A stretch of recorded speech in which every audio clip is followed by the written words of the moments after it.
Welcome everybody! Soden of the Grimm Brothers here, and it's time for another episode of Tea Time.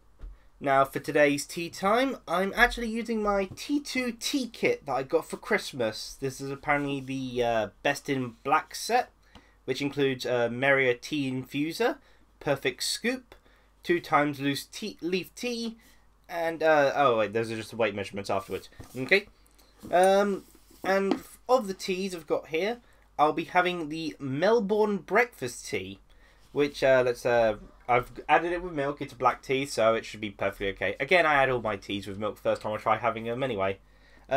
When the winds start howling, this brew will see you through. Indulge a little with this full-bodied vanilla sweet tea, bound to keep you cozy all year round. Sip it up Melbourne style. It's a black tea. Natural and artificial flavouring are what's listed as the ingredients on the back. So anyway, for today's tea time, now that I've gotten the introduction of the tea out of the way, hopefully I'll be having this long enough so I can actually drink it, but also short enough so that it doesn't take too long to render and upload, because I'll be uploading this video today, quite immediately. For today's tea time, given the Nintendo Switch was quite recent, I decided to make, well, another Nintendo Switch related video. I mean, okay, the last tea time was a Fire Emblem focused video, but my main interest in that was to see more of Fire Emblem Warriors, which ironically had very little to do with Fire Emblem Warriors in that Nintendo Direct. I was more focused on the Fire Emblem Heroes mobile game. In any case, this tea time is focusing on the Nintendo Switch and the games so far announced, and as such I'm going to be titling this video, my top 6 Switch games shown. Well, probably not shown, maybe top 6 Switch games announced. But that might be too long of a title. I'll just find out when I do it. The proper title will have appeared by now. But anyway, I'm going to just list the top 6 games that have so far been announced and confirmed for the Nintendo Switch that excite me the most. Perhaps from what I've seen and perhaps from little details I know about them. The funny thing is that as I go straight on to the number 6 choice of my top 6 games so far, it's quite funny because I ended up with a tie here between 3 different games. And so I'm just going to talk about each of them a little bit and then decide which one I feel would be my number 6. But they're so close I decided to talk about each of them. Well, first off, there's Splatoon 2, which I really enjoyed Splatoon. It's a 9 out of 10 Wii U game for me. It's one of my favourite Wii U games. It's got a simple but addictive style of gameplay, and it's an online game which, well, got me into playing games online. I'm actually interested about doing so with other games, particularly with the fighting games I happen to have. Now that I've got Xbox Live Gold, I plan to see about heading online with a few of my games now. And, you know, it's really fun, sort of third-person shooter, and the fact that it's getting a sequel is awesome. Some people have been saying that it looks too much like the original, and I disagree. The roller mechanic looks like it changes up a lot, and I mean the dodge roll mechanic, not actually using the ink roller, because on that comment, the ink roller, the way that works is different now, as its fling attack is no longer a widespread attack, but a long-range, very thin stroke attack, which is interesting change. I was kind of hoping that perhaps you'd be able to get a roller which works like the original roller, in case I don't like that style of roller. But then again, so long as I've got my suction bombs, I should be okay. But yes, Splatoon 2 looks really cool. I feel it's been boosted up in the graphics department. It does look brighter and clearer and everything. And it's a really fun game.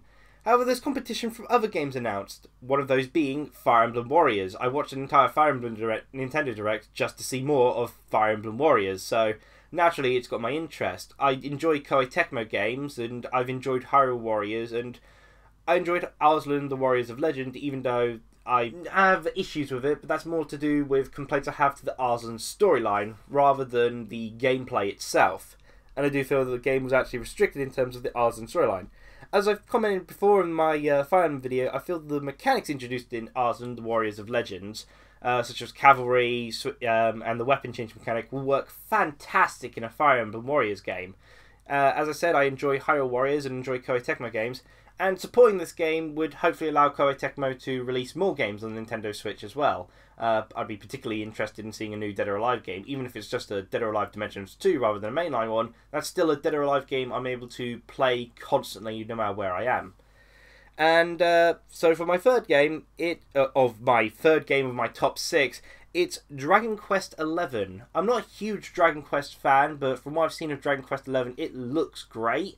And it looks to be a traditional turn-based RPG. I have actually yet to see the combat for Dragon Quest XI's console versions, but the handheld versions are all turn-based, and given the large pie, I'm assuming that the console version is also turn-based. This one's a little bit questionable because it's like, it mostly relies on if it's a turn-based game, but in either case, it's still a really good-looking game, looks to, has a real epic, momentous feel, but also a merriment to the party.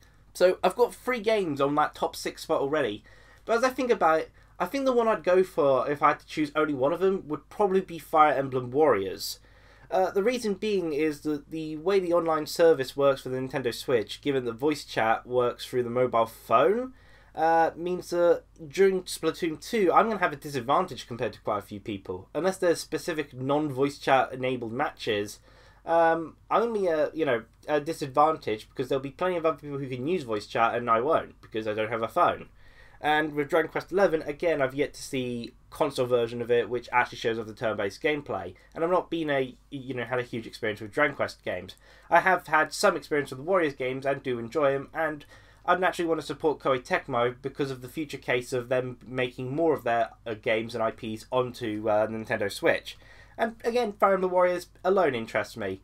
So, yeah, I think, so for my number 6 choice, I would say Fire Emblem Warriors was my 6th most interested game that was shown that has been announced so far for the Nintendo Switch. I really should have, gone together a more proper title for this. It's getting really confusing having to go back and forth with what I'm saying here. So then, moving on to number 5. The 5th game that was announced for the Nintendo Switch that has me excited is Puyo Puyo Tetris. Again, part of the reason, much like with Fire Emblem Warriors, is to hopefully influence the company, in this case Nintendo rather than Sega, to be more invested in their own sort of puzzle games, hence, getting intelligent systems to revive Panel Pon. And because, Puyo Puyo is basically the natural sort of compared to Panel Pon, but Panel Pon doesn't seem to exist because, Nintendo have never really given it the spotlight. And I'm kind of hoping that, Puyo Puyo Tetris' good sales on the Nintendo Switch will motivate them to do that. Plus, from what I've heard, it's a physical release it's having. It's a puzzle game, which I've played the Puyo Puyo style of game before, and I do enjoy them. I particularly enjoyed playing it on Hatsune Miku Project Mirai DX. I've had a lot of fun with that. Although I realised that I'm not exactly great at Puyo Puyo, so it's going to be interesting seeing how far I can actually get through the game, given I know I'm not great at puzzle games. I enjoy the Puzzle League series in spite of my own inability to play them effectively. I like the Puyo Puyo Tetris' sort of style and charm to them. I've always liked the look of the Puyo Puyo characters, but never really got able to sort of play many of the games. And I like the concept of it crossing over with Tetris and what they did with it and the Tetris personifications. And this will basically be my first proper leap into the Puyo Puyo series, and I'm hoping for it to be a good one. So yeah, I'm excited for Puyo Puyo Tetris, hence why it's my number 5th choice on this list. Number 4 is only listed as number 4 because there are very little details known about it so far. However, what little is known about it is already enough to get me excited, and that is Project Octopath Traveler. For starters, it's from Silicon Studios, the people behind the Bravely Default series, which is basically, we've revived Final Fantasy. It's a turn-based RPG, which is wonderful. There was so few of them on the Wii, absolutely desert for turn-based RPGs, which reminds me, I really need to get back to playing Tokyo Mirage Session Sharp FE. Maybe after I've played more of Gravity Rush 2. In any case, yeah, it's a turn-based RPG. It has a charming art style. I'm not a big fan of people purposely sticking to pixel art styles. I feel that's going to be run its course now. People have been doing that way too often. But I like the sort of really great backgrounds to sort of contrast with the pixelized characters. That's a really neat sort of charming thing. And it's like, okay, I guess I'll compliment it that the art style works in how they're sort of complementing and clashing one another. Well, complementing and contrast. Clashing works as well, because they do kind of clash. But yeah, it's a turn-based RPG for a console/handheld hybrid from the people who make the Bravely series, and that alone is enough to get me, pumped up. I'm a little bit wary about how it sounds like it's got more of an open world aspect to it. They name it Octopath, so I'm assuming there's like roughly 8 different directions. Maybe that's, looking too much into the title, but in any case, does interest me from what I've seen, and the fact that, you know, those little details alone and that little gameplay footage alone is enough to get to number 4 on my list. So bravo to it. I'm assuming it's going to be a 2018 title. I doubt it's coming out 2017. Although it would please me if it came a 2017 title. But frankly, I've got enough games looking forward to for the Nintendo Switch at the moment. I've got enough games in general to look forward to. I'm going to well exceed my 12 games per year criteria. So there isn't really much more I can comment on Project Octopath Traveler because not much is known about it. So I'll move on to my third choice. And my third choice was one I was originally going to have to wait on, and now I'm not, because it's now become a launch title. And that third choice, the third game that interests me in the Nintendo Switch, is I Am Setsuna. Now, sure, yeah, I Am Setsuna came out on the PS4 already, but as anyone who's watched my previous videos know, I'm not a huge fan of the PlayStation 4. I've had problems with its controller quite a bit. Now, of course, I don't know how I'll feel with the Nintendo Switch, but from what I've seen of the aspects of the Nintendo Switch, like the HD Rumble and the portable console sort of hybrid aspect, I think I'm going to enjoy the Nintendo Switch. It's presumption, but I tend to enjoy my Nintendo systems a lot more than the competitors. And I Am Setsuna has always been a game that interests me. Again, it's a turn-based RPG on a console. It has a wonderful sort of look to it in terms of setting. Like, I'm not used to seeing games set in purely snowy regions, particularly RPGs. There aren't that many which come to mind where the majority of it is set in a snowy region. The plot of it is kind of dark, you know, from the sounds of it. You know, Setsuna is basically going up to be a sacrifice and needs to be guided for her sacrifice to save the world. Kind of reminds me of Tales of Symphonia, actually, in how, in how the prophet, or was it apostle or whatever, had to be sacrificed. In that case, it was Colette, but then they sort of stopped it and such. Not sure if that's going to be the case of I Am Setsuna, or if they're going to play it straight and it's like, yeah, we have to sacrifice her. Regardless, it looks a lot of fun. Again, it's more turn-based RPGs, which I'm loving that Nintendo Switch is getting so much turn-based RPGs love to it. That already has made it super appealing to me. It's got a unique art style, which makes the game sort of like look wonderful as it moves, and particularly in the setting, which allows it to stand out quite a bit. And that's why I Am Setsuna is my third choice, and why I'm going to be getting on launch. I'm going to be getting a very large SD sort of card to work with Nintendo Switch, so that I don't have to worry about downloads in future, even though that most of my games I'm going to get are going to be physical. But, you know, just a precaution. After all, there might be more like I Am Setsuna, where it's like, okay, I tend to avoid digital only, but this is a game I'm going to make an exception for. I'm actually going to try out my tea now, rather than go straight on to number 2. So, this is Melbourne Breakfast. Let's see how this goes.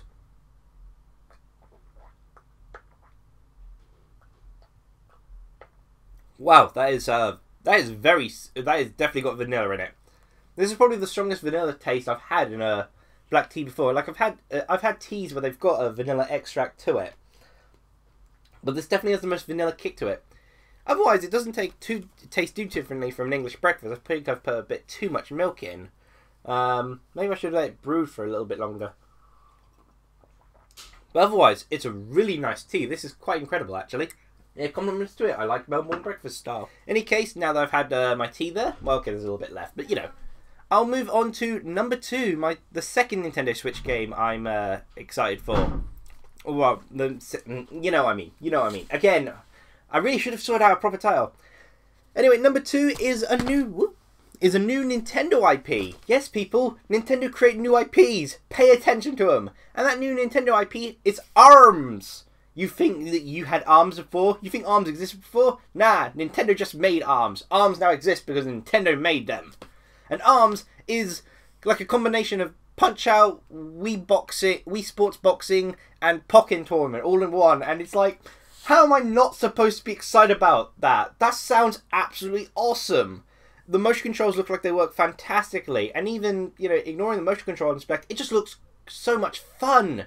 And it's like, again, it's like Punch-Out or Wii Sports Boxing, but you've got so much more freedom of movement to where you go and where you hit. It looks wonderful. The character selection, there's only 5 characters shown off so far, but it looks pretty great. I'm kind of hoping for about, you know, let's say 16. That seems to be the standard for most fighting games when they start off nowadays. 10 to 16, let's say. That alone would please me off for a new game. But even then, even with just a single character, you can customize which arms to go into battle with, or are they fists per se you're choosing rather than the arms themselves? So the characters' arms have different attributes, and you can, mix and match. So your left arm and your right arm are different as well. You got special moves to go with it. Unique sort of characteristics, because of course some characters are bigger than the others, and some characters are faster than the others. Think Ribbon Girl, who seems to be the most popular character so far. No surprise there. Can triple jump, I think she can, or is it just double jump? I'm not sure, but it looks awesome. It looks so much fun. It's a fighting game, and I'm always excited for those. And it's a fighting game from Nintendo. Yes, I'd probably say I'd be more happy with a new Punch-Out game, because Next Level Games' Punch-Out game on the Wii was absolutely awesome. I love that game. One of my favourite Wii titles. But this new IP, yeah, it looks awesome. I always complain that, Nintendo's creating a new IP, they should support the old IPs so good. But when they make those new IPs, they're always so gosh darn awesome. It's like, yeah, they made a new IP, this looks awesome! Nintendo, you always conflict me. How dare you? How dare you? So yeah, ARMS is my number 2 game that I'm excited for, and it comes out springtime, I believe, so I don't have to wait long for it. And I think it will come in the time where apparently Nintendo Switch for the first of let's say roughly 6 months or so, is having free online support, and then you have to pay I think 20 to 30 quid for online for a year. It's that means I can get to play ARMS online straight away, and that'll be good. That'll be good. I'm gonna go online and I'm gonna dominate. I'm probably not dominate because I don't seem to have a free time, unlike a lot of people who seem to somehow manage to play online all the time. Maybe they just focus on one game, but in any case, yes, ARMS are the second thing I'm most excited for. ARMS! I love that comic. And I'm going to finish off the rest of my team, but I will say that we're now moving on to number 1, the first, and the number 1... What was I trying to say? The game I'm most excited for in regards to what has been announced for the Nintendo Switch. Bomberman's alive! Bomberman is alive!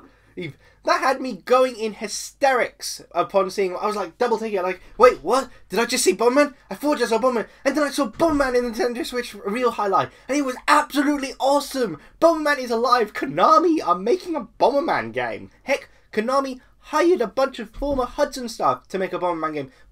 Konami are celebrating Bomberman's 33rd anniversary, which is weird, but who cares? Super Bomberman R is a new Bomberman game, and it's a Nintendo Switch launch title. That is mind-blowing. And it's got up to 50 levels, it's got co-op story mode, it's got a challenge mode to go with it, online play, local multiplayer for up to 8 people. It's got 8 different Bomberman characters, of which you can adjust their little pom-pom things and such with throughout the game. You get little customizable outfits and such. It's apparently influenced from one of the SNES Bomberman games. The Bomberman game I was most familiar with was Mega Bomberman on the Sega Mega Drive, which I think is a port, but also slight enhancement, but slight changes made to it of one of the SNES Bomberman games. But I think this is a SNES Bomberman game. It's mostly inspired by one I'm not familiar with. I think Mega Bomberman was inspired by Bomberman 94, and the SNES and Super Bomberman R's influence from primarily from Bomberman 95, but I'm not 100% sure on this matter. But all I do know is that Bomberman is back. Super Bomberman looks awesome. It looks like so much fun. Well, of course it looks like so much fun. It's classic Bomberman. Yes, I would probably have preferred to see Bomberman 64 style of gameplay, because Bomberman 64, even though I don't own the copy of it anymore, was one of my favourite N64 games. That game is absolutely fantastic, and it works great for single player. However, I think just adding co-op to the traditional Bomberman formula alone makes up for the standard Bomberman gameplay style, which, to be fair, the single player campaigns of Bomberman games out until the sort of Bomberman 64 and Bomberman Generation style of gameplay was never all that fun. But if you add co-op to it, which I believe was in the Saturn version of Bomberman, and a couple of the other old ones, I think that's going to make a huge difference. I love co-op games because, I've got 3 brothers, so playing co-op games has always been an exciting thing. So Super Bomberman R is basically the one game alone that I'd be buying a Nintendo Switch for, if it wasn't for the fact that there's other Nintendo Switch games I'm so excited for. I could have made this list bigger than a top 6, but these are the 6 games I'm most excited for. But Super Bomberman alone has the excitement of all the other ones on this list combined. I am that excited for it. Oh gosh, he's back! I compare this to people that this is my Mega Man in Smash Bros. Moment. This is just mind-blowing. I'm so happy to see Super Bomberman R, and yeah, gonna have so much fun with it. Hopefully I'll be able to record some of it as well. Maybe one of the upcoming Grimm Brothers playthroughs will be me and Rafi playing through Super Bomberman R. It'd be awesome if it were. And so that's my video of Nintendo Switch games, which is a title I'm not 100% sure on because I haven't properly sorted it out. Yeah, really should have done that. In any case, the title will still be there. And that was me having Melbourne breakfast tea. Real nice. You should go try some. Go to your nearest T2. I'm not sure if they have those outside of England. I'm sure they do. And yeah, that was my video on Nintendo Switch. Of my top 6 Nintendo Switch games announced so far. I hope you enjoyed it, and feel free to share what games you're excited for on the Nintendo Switch. Cheerio, everyone!